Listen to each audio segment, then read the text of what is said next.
hello. We are getting to the end of our story. How has Christmas break been for you so far? Good? Getting lots of relaxing done?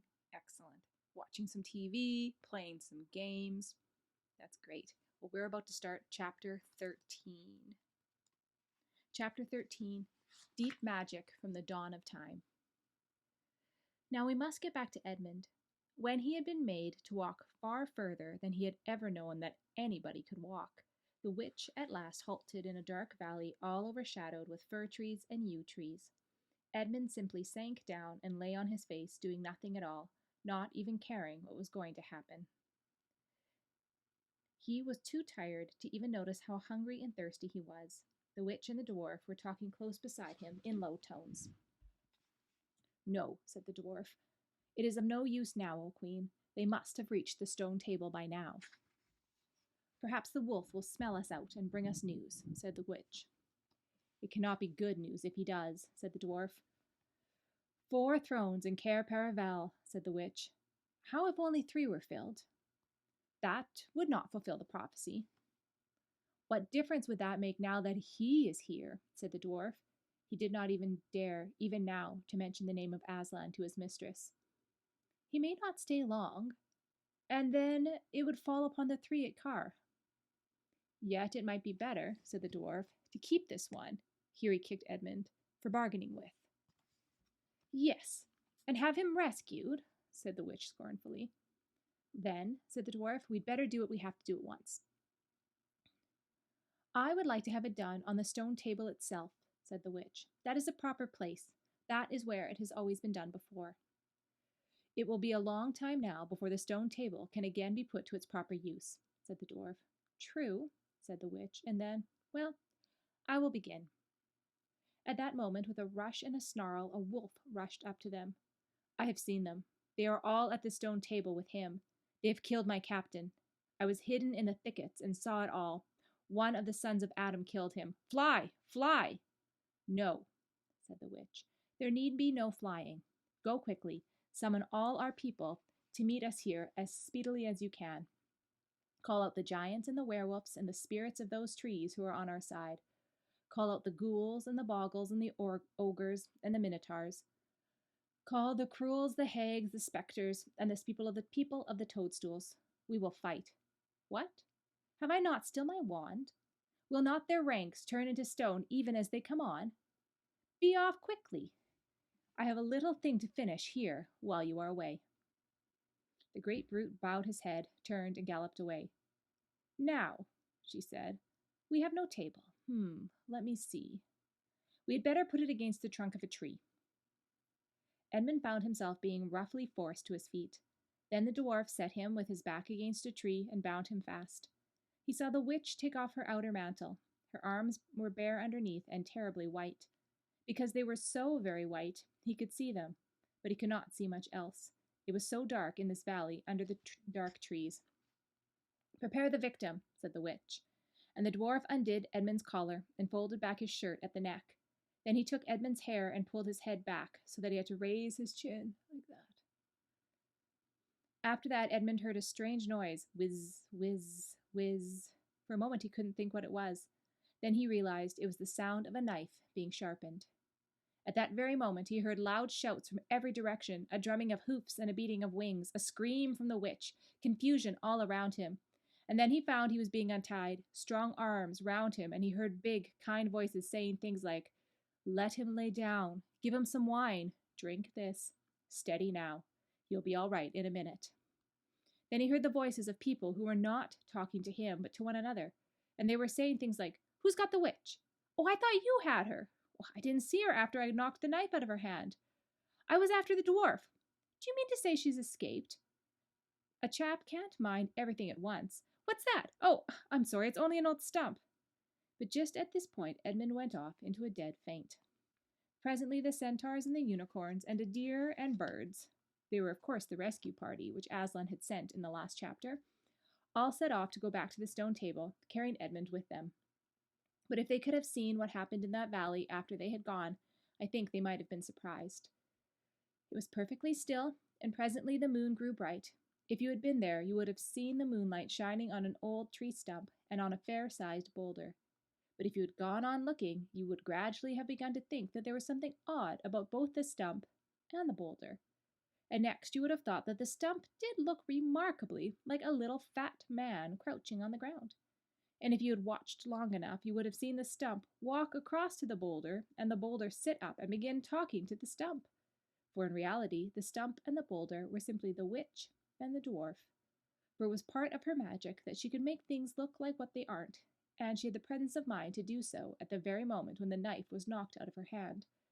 She had kept hold of her wand, so it had been kept safe too. When the other children woke up next morning, they had been sleeping on piles of cushions in the pavilion. The first thing they heard from Mrs. Beaver was that their brother had been rescued and brought into the camp late last night, and was at that moment with Aslan. As soon as they had breakfast, they all went out, and there they saw Aslan and Edmund walking together in the dewy grass apart from the rest of the court. There is no need to tell you, and no one has ever heard, what Aslan was saying, but it was a conversation with which Edmund never forgot. As the others drew nearer, Aslan turned to meet them, bringing Edmund with him. "Here is your brother," he said, "and there is no need to talk to him about what has passed." Edmund shook hands with each of the others and said things to each of them in turn. "I'm sorry." And everyone said, "Well, that's all right." And then everyone wanted very hard to say something which would make it quite clear that they were all friends with him again, something ordinary and natural. And of course, no one could think of anything that would in the world to say. But before they had time to feel really awkward, one of the leopards approached Aslan and said, "Sire, there is a messenger from the enemy who craves an audience." "Let him approach," said Aslan. The leopard went away and soon returned, leading the witch's dwarf. "What is your message, son of earth?" said Aslan. "The Queen of Narnia and Empress of the Lone Islands desires a safe conduct to come and speak with you," said the dwarf, "on a matter which is as much to your advantage as to hers." "Queen of Narnia, indeed," said Mr. Beaver. "Of all the cheek—" "Peace, Beaver," said Aslan. "All names will soon be restored to their proper owners. In the meantime, we will not dispute about them. Tell your mistress, son of earth, that I grant her safe conduct on condition that she leaves her wand behind her at the great oak." This was agreed to, and 2 leopards went back with the dwarf to see that the conditions were properly carried out.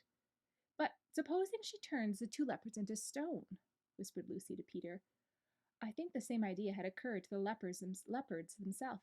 At any rate, as they walked off, their fur was all standing up on their backs, and their tails were bristling, like a cat when it's seen a strange dog. "It'll be all right," whispered Peter in reply. He wouldn't send them if it weren't. A few minutes later, the witch herself walked out on top of the hill and came straight across and stood before Aslan. The 3 children, who had not seen her before, felt shudders running down their backs at the sight of her face, and there were low growls among the animals present. Though it was bright sunshine, everyone felt suddenly cold. The only 2 people present who seemed to be quite at ease were Aslan and the witch herself. It was an odd thing to see those 2 faces, the golden face and the dead white face, so close together. Not that the witch looked Aslan exactly in his eyes. Mrs. Beaver particularly noticed this.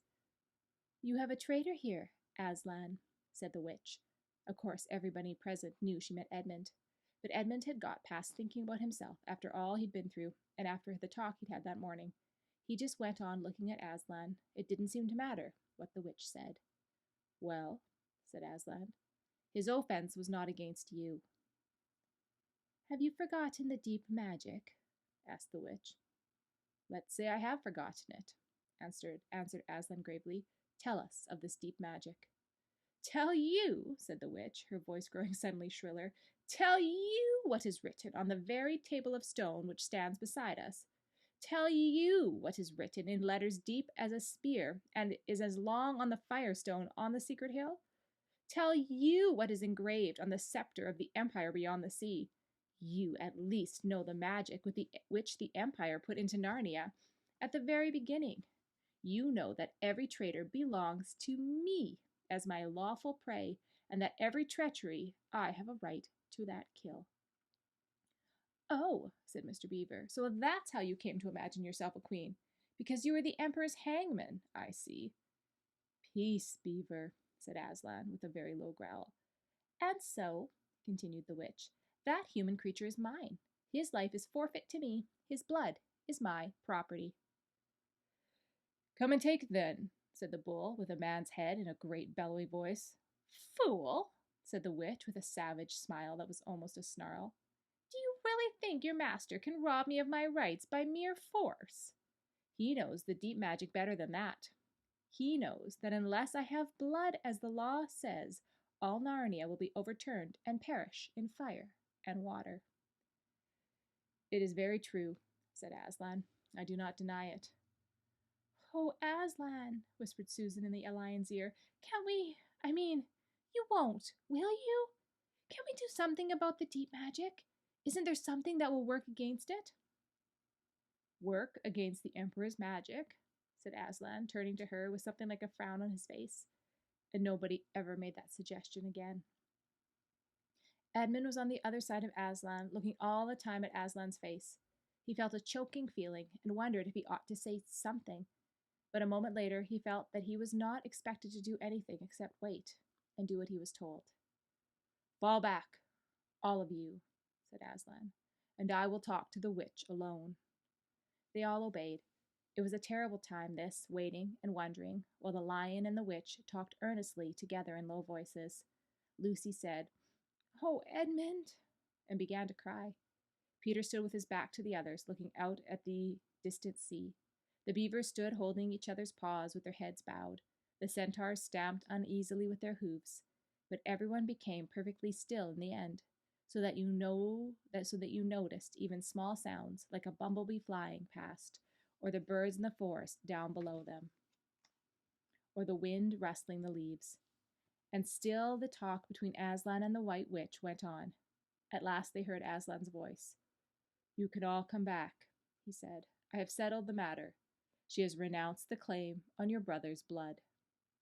And all over the hill there was noise, as if everyone had been holding their breath and had now begun breathing again, and then a murmur of talk. The witch was just turning away with a look of fierce joy on her face when she stopped and said, But how do I know this promise will be kept? Arr! Roared Aslan, half rising from his throne, and his great mouth opened wider and wider, and the roar grew louder and louder, and the witch, after staring for a moment with her lips wide apart, picked up her skirts and fairly ran for her life.